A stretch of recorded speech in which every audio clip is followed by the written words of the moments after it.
options so they can try and build a little chemistry. It's one thing to scrimmage against each other internal. Bork up front. And Johnson races to it, holds the line for a moment, and now sent down the ice by Spechkov, and a rolling puck that Owen Power had to be careful with. Power to Perfetti. The two returnees for Canada. In comes Maverick Bork. Bork for Perfetti. Swings it back across, and that shot taken right on. Rebound score! McTavish on the rebound of Johnson's shot, and Canada's got a 1-0 lead in the power play goal.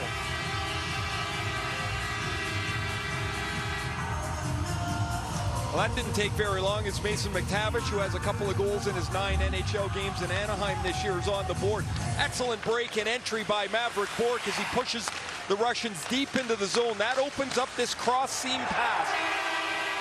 As Perfetti's going to go through the seam to Johnson. Johnson's attempt to the net is actually a pass to McTavish. Askarov gets a pad on it, but there's nobody to tie up McTavish's stick, and he's got an easy one, and Canada's on the board. Puck loose in the corner. Cormier feeds it back for the Canadian captain, Caden Goulet. Goulet and Perfetti, the two returnees from last year. Owen Power did not play last year despite being eligible for Canada. Elected to stay at Michigan given the quarantine issues that were going on at the time. And now Justin Sorda works in, shoots. Askarov save, rebound, score! And that's Ridley Gregg who snaps that home. And Canada grabs a 2-0 lead, but hang on, they're going to review this. So the two referees. It's a pretty slick play coming into the zone here, and Ridley Gregg puts away the rebound. They'll review this immediately. The official went to the review. Terrific play entering the zone by Jake Neighbors, and Ridley Gregg throws this rebound into the top of the net. Sort of enters the zone. I don't see anything there. Except a nice shot by Ridley Gregg. I mean, there's nobody within 2 feet of the net. It's a rebound burped out after some traffic going to the front of the net. A sort of shot originally is stopped by Askarov, and Gregg puts this away. I don't see any way this is a problem here. A quick start for Canada. Maybe you're looking to see if the puck went in the net. It wasn't in very long. But it clearly is, and so Canada's grabbed a quick 2-0 lead, as you mentioned. Ridley Gregg taken there by Kromlithov. Stopped by Garan, and then Michkov turned away in the rebound. Another shot from Karavislav at the flex wide. Michkov does not play a ton when he plays in the KHL, mostly on the second power play. Plays more in their junior league, the MHL. Eligible for the 2023 draft, but he's under contract till 2026, a 6-year deal. McTavish plays it back across. Johnson scores! McTavish to Johnson to the back of the net, and it's 3-0.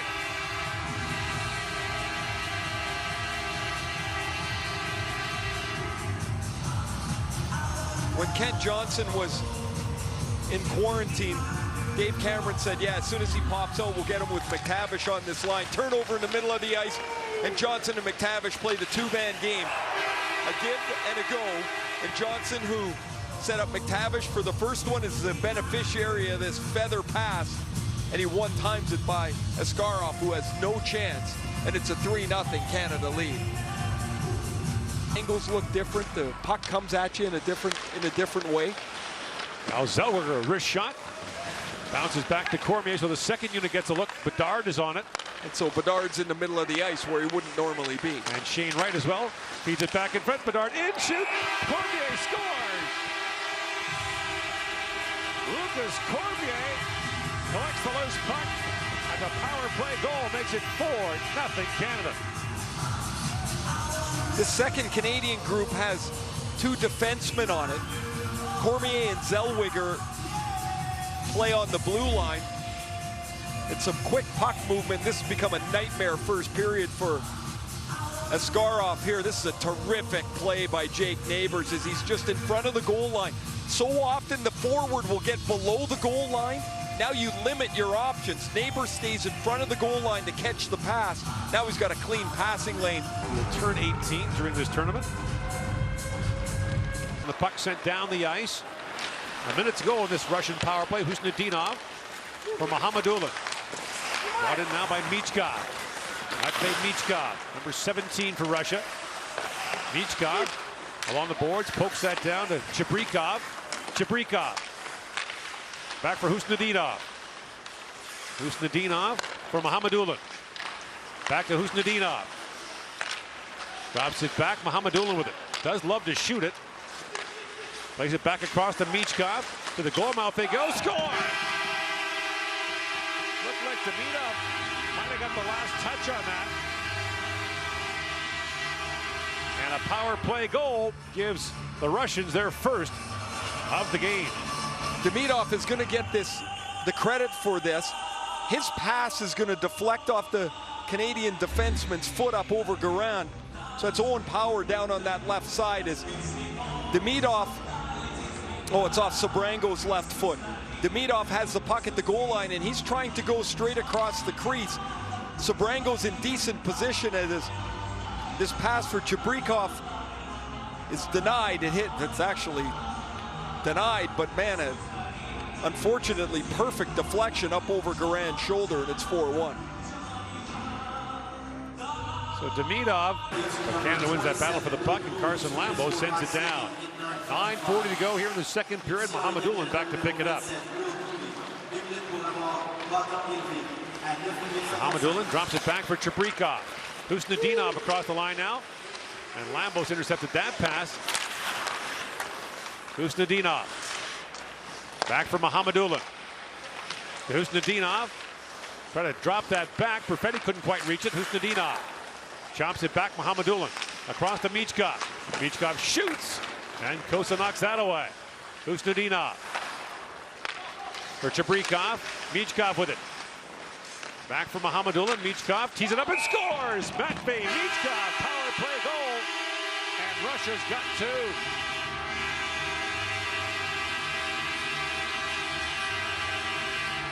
I don't know if either team's going to be crazy about their penalty killing here, but their power plays have been sharp. 2 power play goals each. Michkov had shot earlier on the power play a wrister that was stopped by Kosa. This time's a one-timer, and it's on the short side as he takes the return feed from Mohamedulin. Draws down the penalty killer, which is Desnoyers. And tries to drop that back. Novikov works in around McTavish. Trying to play it back around. The pass was picked off by Lambos. Knocked free by Bork. And across he goes to Seeley. McTavish works ahead. McTavish across to Johnson. Catch Johnson. Centering pass. Loose puck. That was knocked away from McTavish. Johnson. These guys went to town in the first period. Kent Johnson.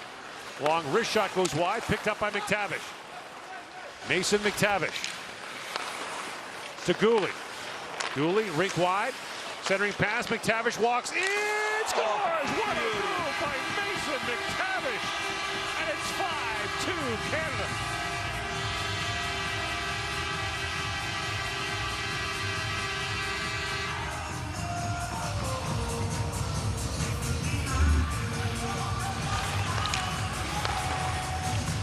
what patience on McTavish. NHL ready shot. And slick hands as he takes the pass from Donovan Sabrango across the seam. Askarov thinks he's going to shoot it. He freezes him and then goes around Askarov and has enough room and time to pull it back to the goal crease and push it into the net. Just a beauty. Really struggling, catches fire or goes the other way. Mohamedulin moved around Cooley. Shoots. That was knocked down in front. Zellweger. But it turned away. That shot fired wide by Zinchenko.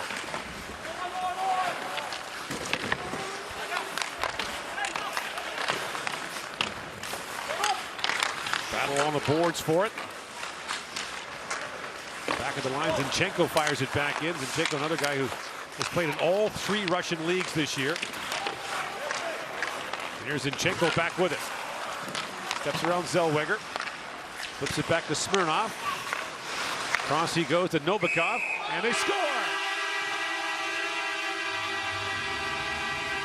From a sharp angle.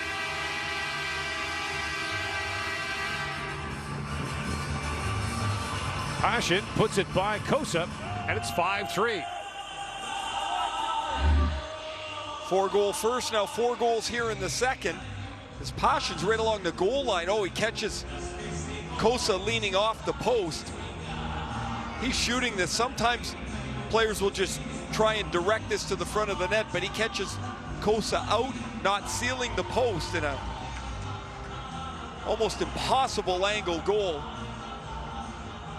from Pashin has made it 5-3. Skarov, who allows 5 goals on 20 at the tournament as a 16-year-old, and you're like, it seems so absurd to think of that now, but at the time you're a 16-year-old kid.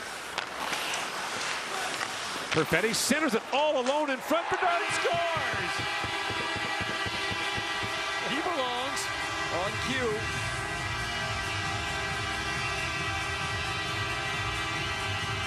Left all alone in front of the net. Connor Bedard's got his first.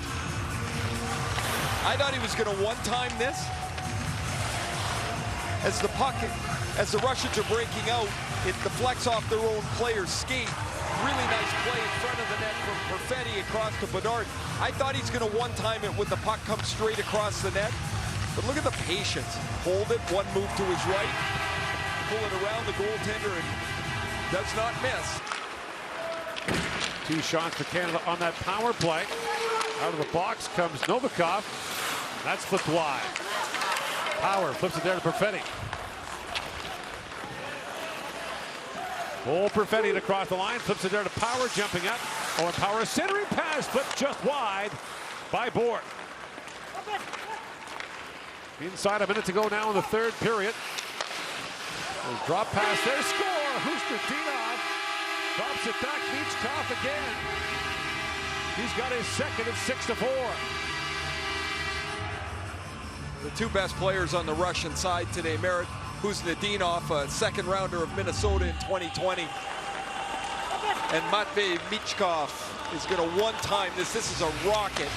Quick, and it beats Kosa again.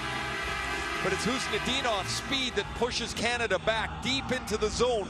Sabrango backs off. Husnudinov leaves it on the tee. And Michkov makes it 6-4. Russian Junior League.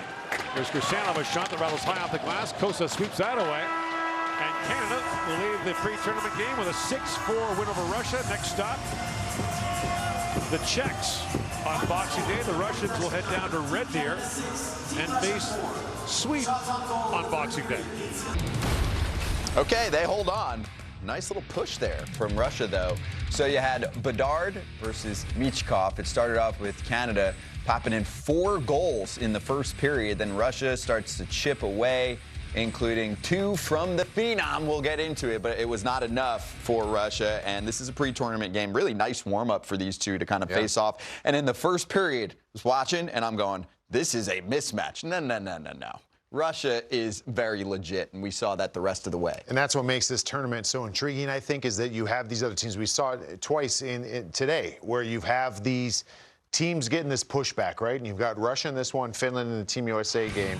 Because when you're going to this tournament, you know, I was talking with Craig Button the other day, and he says, I mean, it's probably a 50-50 chance that Team USA wins gold and 50-50 for Canada. I'm like, hold on, well, what about all the other teams? No, it's a 2-horse race. A lot of people think it's a 2-horse race, is my point. So it's either going to be U.S. or it's going to be Canada. So all these other teams were like, hang on one second, and they're showing early on these prelims, no, we've got some pushing us too. So I think this is great for the tournament, and they should set up for some really nice games. And then there's star power, obviously very young star power. But let's highlight Russia's side. Matvei Michkov is legit. Yeah. And that was a really pretty goal right there. Yeah, great setup, cutting in, and it's almost like a little, you know, you're almost running a lead block, and he's got a great shot, and you see that the shot just firing it. It's funny when you see World Juniors sometimes.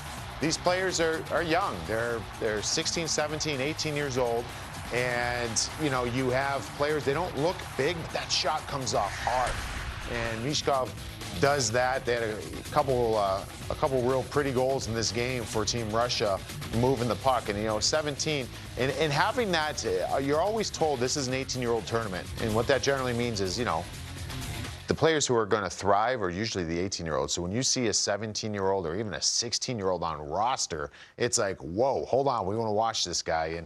And Michkov is certainly one of them. That's what I was going to say. Don't tell Connor Bedard any of that news. Yeah. He's 16, and I have a feeling he's going to be lighting the lamp quite a bit over the next couple weeks. Yeah, he had a great opportunity in this game. It's almost weird when you get the puck alone in front of the net. You're going to see him right in front of the net there.